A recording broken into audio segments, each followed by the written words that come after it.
ಇಷ್ಟಿಷ್ಟು ಪ್ಯಾಕೇಜ್ ಐತಿ, ಇದನ್ನು ಮಾಡೋಕೆ ಇಷ್ಟು ಪ್ಯಾಕೇಜ್ ಐತಿ ಅಂತೇಳಿ ಡೈರೆಕ್ಟ್ ಆಫೀಸ್ ಮುಂದೆ ಬೋರ್ಡ್ ಹಚ್ಚಿದಾರೆ. ಆಮೇಲೆ ಇವ್ರದ್ದು ಆಫೀಸದ್ದು ಟೆರೆಸ್ ಮ್ಯಾಗಿನ ವೀಡಿಯೋ ಮಾಡಿದೆನು, ಆ ವಿಡಿಯೋ ಹಾಕ್ತೇನೆ ನೋಡ್ರಿ. ಎಷ್ಟು ಚಂದ ಐತಿ ಇವ್ರ ಟೆರೆಸ್, ಎಷ್ಟು ಚಂದ ಇಟ್ಕೊಂಡಾರ ಅನ್ನೋದು. ಇದೊಂದು ಗೋರ್ಮೆಂಟ್ ಆಫೀಸ್ ಇದೆ, ಎಷ್ಟು ಚಂದ ಇಟ್ಕೊಂಡಾರ ನೋಡ್ರಿ. ಮುಂದೆ ವಿಡಿಯೋ ಹಾಕ್ತೇನೆ. ನಮಸ್ಕಾರ ರೀ ಎಲ್ಲರಿಗೂ. ಮುಂಬೈ ಹೋಗಿದ್ದೆ ಒಂದು ಕೆಲಸದ ಮ್ಯಾಗ ಒಂದು ಸ್ವಲ್ಪ ದಿನ. ಸೊ ಅಲ್ಲಿಂದ ಈಗ ರಿಟರ್ನ ಬೆಳಗಾವಿಗೆ ಬರತ್ತೆ. ನಮ್ಮೂರಿಗೆ ಹೊಂಟಿದ್ದೇನೆ ಬೆರಡಿಗೆ. ಅಲ್ಲಿಂದ ಬೈಕ್ ತೊಗೊಂಡು ರಿಟರ್ನ್ ಬ್ಯಾಂಗ್ಳೂರಿಗೆ ಹೋಗ್ಬೇಕಿದೆ. ಸೊ ಬರ್ರಿ, ಈಗ ಬೆಳಗಾವ್ದಾಗ ಬಂದು ಇಳ್ಕೊಂಡೇನು. ಬೆಳಗಾವ್ದಾಗ ಬಂದು ಇಳಿದ ಇಲ್ಲಿ ನನ್ನ ಫ್ರೆಂಡ್ ರೂಮಿಗೆ ಹೊಂಟಿದ್ದೇನು. ಹೇಳ್ಬೇಕಂದ್ರೆ ಬೆಳಗಾವಿ ರೈಲ್ವೆ ಸ್ಟೇಷನ್ಗೆ ಬಂದ ಎಷ್ಟೋ ಒಂದು 2 ವರ್ಷ ಆದಂಗೆ ಅನ್ಸತ್ತಿದೆ. ಭಾಳ ದಿನ ಆದ ನಂತರ ಬಂದಿದ್ದೇನೆ ಬೆಳಗಾವಿ ರೈಲ್ವೆ ಸ್ಟೇಷನ್ಗೆ. ಲಗೇಜ್ ಎಲ್ಲ ತೊಗೊಂಡು ರಿಕ್ಷಾ ಮಾಡ್ಕೊಂಡು ಫ್ರೆಂಡ್ ರೂಮಿಗೆ ಹೋದ್ನಿ. ಫ್ರೆಂಡ್ ರೂಮಿಗೆ ಹೋಗಿ ಒಂದು ಸ್ವಲ್ಪ ಎಲ್ಲ ಮಾತಾಡಿ ಎಲ್ಲ ಆಯಿತು. ರೂಮ್ನಾಗ ಕೂತ್ ಬೇಜಾರಾಗನ ಬಾರೋ ಒಂದು ಸ್ವಲ್ಪ ಹೊರಗೆ ತಿರುಗಾಡಿ ಬರೋಣ ಅಂತ ಹೊರಗೆ ಹೋದು. ಒಂದು ಟಿ ಶರ್ಟ್ ತೊಗೋಬೇಕಂತ ಡಿಮಾರ್ಟಿಗೆ ಹೋಗಿ ಬರೋ ನೋಡಿ ಅಂತ ಡಿಮಾರ್ಟಿಗೆ ಹೋದು.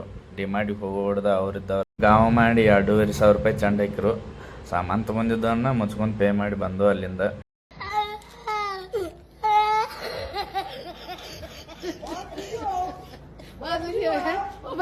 ಊರಾಗ 1-2 ದಿನ ಇದ್ದು ತಿಂದು ತಿರುಗಾಡಿ ಮಾಡಿ ಮತ್ತು ಹೋಗೋ ಟೈಮ್ ಬಂತು. ರಿಟರ್ನ್ ಬೈಕ್ ತೊಗೊಂಡು ಎದ್ನಿ. ರಿಟರ್ನ್ ಈಗ ಬೆಳಗಾವಿಗೆ ಹೊಂಟಿದ್ದೇನು. ಬಂತು ನೋಡ್ರಿ ಬೆಳಗಾವಿ ಚೆನ್ನಮ್ಮ ಸರ್ಕಲ್ ಬನ್ನಿ. ಇಲ್ಲಿ ಮೊದಲು ಭಾಳ ತಿರುಗಾಡಿದನ್ನ, ಭಾಳ ತಿರುಗಾಡಿ ಒಂದು 4-5 ವರ್ಷ ಇಲ್ಲೇ. ಸಾಯಂಕಾಲ 6:30 ಜಾಗ ಬಿಟ್ಟಿದ್ನಿ ಮನ್ಯಾಗಿಂದ. ಈಗ ಟೈಮ್ ಒಂದು 8:30 ಆಗೈತಿ. ಆಯಿತು, ನೆಕ್ಸ್ಟ್ ಡೇ ಎದ್ದು ಬೈಕ್ ತೊಗೊಂಡು ಬೈಕ್ ಪಾರ್ಸಲ್ ಹಾಕ್ಬೇಕಂತ ರೈಲ್ವೆ ಸ್ಟೇಷನ್ ಪಾರ್ಸಲ್ ಆಫೀಸ್ಗೆ ಹೋದು. ನಮಸ್ಕಾರ ರೀ. ಇವತ್ತು ನಾನು ಬೈಕ್ ಪಾರ್ಸಲ್ ಹಾಕಕ್ಕೆ ಬೆಳಗಾವಿ ರೈಲ್ವೆ ಸ್ಟೇಷನ್ಗೆ ಬಂದನು. ಇವ್ರು ಪಾರ್ಸಲ್ ಆಫೀಸ್ನಾಗ ಏನು ಆಫೀಸರ್ ಇರ್ತಾರಲ್ಲ ಇವರು, ನಾ ಹುಬ್ಳಿದಿಂದನೂ ಒಂದು ಸಲ ಪಾರ್ಸಲ್ ಹಾಕಿನಿ, ಬೆಳಗಾವಿದಿಂದ ಇವತ್ತು ಹಾಕೋದನು. ಸೊ ಇವ್ರು ಯಾರಿಗೂ ಇಲ್ಲಿದ್ದವ್ರಿಗೆ ಕನ್ನಡ ಅಂತೂ ಆಫೀಸರ್ಗಳಿಗೆ ಕನ್ನಡ ಬರೋದಿಲ್ಲ. ಇದೆ ಇಲ್ಲೊಂದು ಸಮಸ್ಯೆ ಖಂಡಿತ ಇದೆ. ಆಮೇಲೆ ಇನ್ನೊಂದು ವಿಷಯ ಏನಂದ್ರೆ, ಫಾರ್ಮ್ ಕೊಡ್ತಾರೆ ನಮಗೆ ತುಂಬಕ್ಕೆ. ಈ ಫಾರ್ಮ್ ಕಂಪ್ಲೀಟಾಗಿ ಎಲ್ಲನೂ ಇಂಗ್ಲೀಷ ಮತ್ತು ಹಿಂದಿದೊಳಗೆ ಐತಿ. ಈಗ ಲಾಸ್ಟ್ ನಾ 2 ಟೈಮ್ ಪಾರ್ಸಲ್ ಮಾಡಿದಾಗೂ ಸೇಮ್ ಇಂಗ್ಲೀಷ್ ಮತ್ತು ಹಿಂದಿದಾಗ ಅಷ್ಟೇ ಐತಿ ಅಂತ. ಈಗ ನಾವೊಂದು ಜರ ಅಲ್ಪ ಸ್ವಲ್ಪ ಏನೋ ಸಾಲಿ ಕಲ್ತೇವೆ, ನಮಗೆ ಜರ ತಿಳಿತೈತಿ. ಆದರೆ ಕಲಿಲ್ದವ್ರು ಮಾಡಲ್ದವ್ರು ಬಂದ್ರೆ ಪಾರ್ಸಲ್ ಹಾಕಕ್ಕೆ ಎಲ್ಲ ಸಮಸ್ಯೆ ಆಗ್ತಾವೆ ನೋಡ್ರಿ. ಇದ್ರ ಬಗ್ಗೆ ಇದು ರೈಲ್ವೆ ಇಲಾಖೆ ಸಚಿವರು ಇವರು ವಿ ಸೋಮಣ್ಣ ಅವರಿಗೆ ಟ್ಯಾಗ್ ಮಾಡಿ ಹೇಳ್ರಿ. ಇದು ವಿಡಿಯೋನ ಅಪ್ಲೋಡ್ ಮಾಡ್ತಾನೆ ಇನ್ಸ್ಟಾದಾಗ ಮತ್ತು ಟ್ವಿಟ್ಟರ್ದಾಗ. ಅವ್ರಿಗೆ ಟ್ಯಾಗ್ ಮಾಡಿರಿ, ನಾನು ಟ್ಯಾಗ್ ಮಾಡಿರ್ತೇನೆ. ಸೊ ದಯವಿಟ್ಟು ಇದ್ರ ಬಗ್ಗೆ ಜರ ಗಮನ ಹರಿಸ್ಬೇಕಂತ ಕೇಳ್ಕೊತೇವೆ ನಾವು. ಗಾಡಿ ಫೈನಲಿ ಬುಕ್ಕಿಂಗ್ ಮಾಡಿದ್ವಿ ರೀ. ಬುಕ್ಕಿಂಗ್ ಚಾರ್ಜ್, ಗಾಡಿ ವೇಟೇಜ್ ಮ್ಯಾಗ ಬುಕ್ಕಿಂಗ್ ಚಾರ್ಜ್ ಹಚ್ಚರು. ವೇಟೇಜ್ ಗಾಡಿ ತೂಕ ಅಂತೂ ಮಾಡಲಿಲ್ಲ. ಬೆಳಗಾವಿ ಹುಬ್ಳಿ ಒಳಗೆ ಒಂದು ಸ್ವಲ್ಪ ತೂಕಾರೆ ಮಾಡ್ತಾರೆ. ಬಟ್ ಇಲ್ಲಿ ಏನೈತಿ, ಗಾಡಿ ತೂಕನ ಮಾಡಲಿಲ್ಲ. ಇವರಲ್ಲಿ ಕಾಟನ ಇಲ್ಲ ಅನಿಸ್ತೈತಿ ತೂಕ ಮಾಡೋದ. ಅಂದಾಜ್ ಮ್ಯಾಗ ಬರೀದ, ಅಂದಾಜ್ ಮ್ಯಾಗ ಪೇಮೆಂಟ್ ಮಾಡಿ ಒಂದು ಪೇಮೆಂಟ್ ಮಾಡ್ಕೊಂಡ್ಬಿಟ್ರು. ಅದಾದ ನಂತರ ಈ ರೈಲ್ವೆ ಸ್ಟೇಷನ್ದಾಗ ಏನು ಕೂತಿರ್ತಲ್ಲ ಆಫೀಸರ್, ಅವಂಗೆ ಕಮಿಷನ್ ಕೊಡಬೇಕು ಒಂದೇದ. ಅದಾದ ಕೂಡಲೇ ಪ್ಯಾಕಿಂಗ್ದವ್ರದ್ದು ಹುಬ್ಳ್ಯಾಗ ಒಂದು ಲೆಕ್ಕಲಿ ಚಲೋ 200 ರೂಪಾಯಿ ತೊಗೋತಾರೆ, 300 ರೂಪಾಯಿ ತೊಗೋತಾರೆ. ಪೆಟ್ರೋಲ್ ತೆಗಿಯೋ ಒಂದು ರೇಟ, ಪ್ಯಾಕಿಂಗ್ ಮಾಡೋ ಒಂದು ರೇಟ.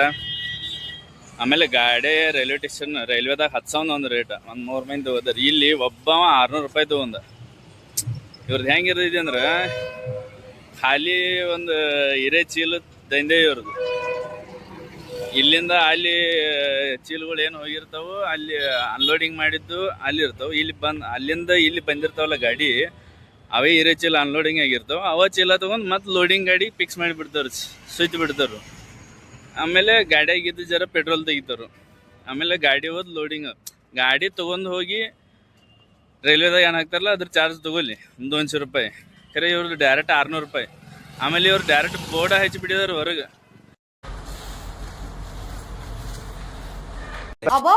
ಇಷ್ಟಿಷ್ಟು ಪ್ಯಾಕೇಜ್ ಐತಿ, ಇದನ್ನು ಮಾಡೋಕೆ ಇಷ್ಟು ಪ್ಯಾಕೇಜ್ ಐತಿ ಅಂತೇಳಿ ಡೈರೆಕ್ಟ್ ಆಫೀಸ್ ಮುಂದೆ ಬೋರ್ಡ್ ಹಚ್ಚಿದಾರೆ.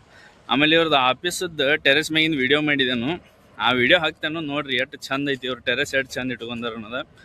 ಇದೊಂದು ಗೋರ್ಮೆಂಟ್ ಆಫೀಸ್ ಇದೆ, ಎಷ್ಟು ಚಂದ ಇಟ್ಕೊಂಡಾರ ಅನ್ನೋದು ನೋಡ್ರಿ. ಮುಂದೆ ವಿಡಿಯೋ ಹಾಕ್ತೇನೆ. ಈ ಟೆರೆಸ್ ಯಾವ ಥರ ಇದೆ ಅಂದ್ರೆ ಹಿಂಗಿದೆ ರೀ. ಇದು ಬೆಳಗಾವಿ ರೈಲ್ವೆ ಸ್ಟೇಷನ್. ಇಲ್ಲೆಲ್ಲ ಬೀರ್ ಬಾಟ್ಲಿಗಳಿದಾವೆ, ದಾರು ಕುಡಿದು ಗ್ಲಾಸ್ ಹೋಗಿದ್ದರು, ಬಾಟಲ್ ಹೋಗಿದ್ದರು. ಇಲ್ಲಿ ಬಾಕಿ ಪ್ಯಾಕಿಂಗ ಅದು ಇದು ಚೀಲ ನಾರ್ಮಲ್ ವಾಟರ್ ಬಾಟಲ ಬಿದ್ದಿದ್ದು ಅದೊಂದು ವಿಷಯ ಬೇರೆ. ಬಟ್ ಇಲ್ಲಿ ಎಲ್ಲಿ ನೋಡ್ತೀರಲ್ಲ ನೀವು ಬೀರ್ ಬಾಟ್ಲೆ ದಾರು ಬಾಟ್ಲೆ ಇಂಥ ಬಾಟ್ಲೆಗಳು ಬಿದ್ದವು ಇಲ್ಲಿ.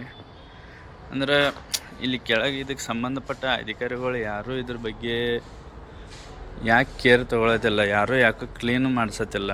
ಅಂದ್ರೆ ಇಷ್ಟು ಬೇಜವಾಬ್ದಾರಿಲೇ ಯಾಕೆ ಇದ್ದಾರೋ ಅಧಿಕಾರಿಗಳು. ಸೊ ಹಿಂಗಾಗಿಬಿಟ್ಟಿದೆ ನೋಡ್ರಿ, ಎಲ್ಲ ಫುಲ್ ಇದೆಲ್ಲ ಟೆರೆಸ್ ಇದು ಹಿಂಗಿದೆ ನೋಡ್ರಿ ವಾತಾವರಣ. ನೋಡ್ರಿ ಸಂಬಂಧಪಟ್ಟ ಅಧಿಕಾರಿಗಳು ಇದ್ರ ಪರವಾಗಿ ನೀವು ವಿ ಸೋಮಣ್ಣ ಅವರು ಇದ್ದಾರೆ, ರೈಲ್ವೆ ಸಚಿವ ಇಲಾಖೆಯವರು, ಆಮೇಲೆ ಕನ್ನಡ ಪರ ಸಂಘಟನೆ ಹೋರಾಟಗಳು ಏನೇನು ಇದರಲ್ಲ ಅವರು ಸ್ವಲ್ಪ ಇದ್ರ ಬಗ್ಗೆ ಧ್ವನಿ ಎತ್ತಬೇಕು. ಈ ಕನ್ನಡ ಪರ ಸಂಘಟನೆಗಳದವ್ರಿಗೆ ಎದಕ್ಕೆ ನಾ ಹೇಳೋದೇನಂದ್ರೆ, ಈ ಫಾರ್ಮ್ ಫಿಲ್ ಮಾಡಬೇಕಾದ್ರೆ ಬರೀ ಇಂಗ್ಲೀಷ ಮತ್ತು ಹಿಂದಿ ಒಳಗೆ ಅಷ್ಟೇ ಇದೆ. ಸೊ ಅದು ನಮಗೆ ಕನ್ನಡ ಒಳಗೂ ಬೇಕು, ಕನ್ನಡಿಗೆ ಮೊದಲು ಆದ್ಯತೆ ಕೊಡಬೇಕಂತ ಹೇಳಿ ನಾನು ನಿಮಗೆ ಇದು ಹೇಳತ್ತಿದ್ದೇನು. ಆವಾಗ ಇದ್ರ ಬಗ್ಗೆ ಬಿಸಿ ಮೂಡ್ತೈತಿ ಸೆಂಟ್ರಲ್ ತನ. ಸೊ ದಯವಿಟ್ಟು ಇದ್ರ ಬಗ್ಗೆ ಇದ್ರ ಕಡೆ ಗಮನ ಹರಿಸ್ರಿ ಅಷ್ಟೇ.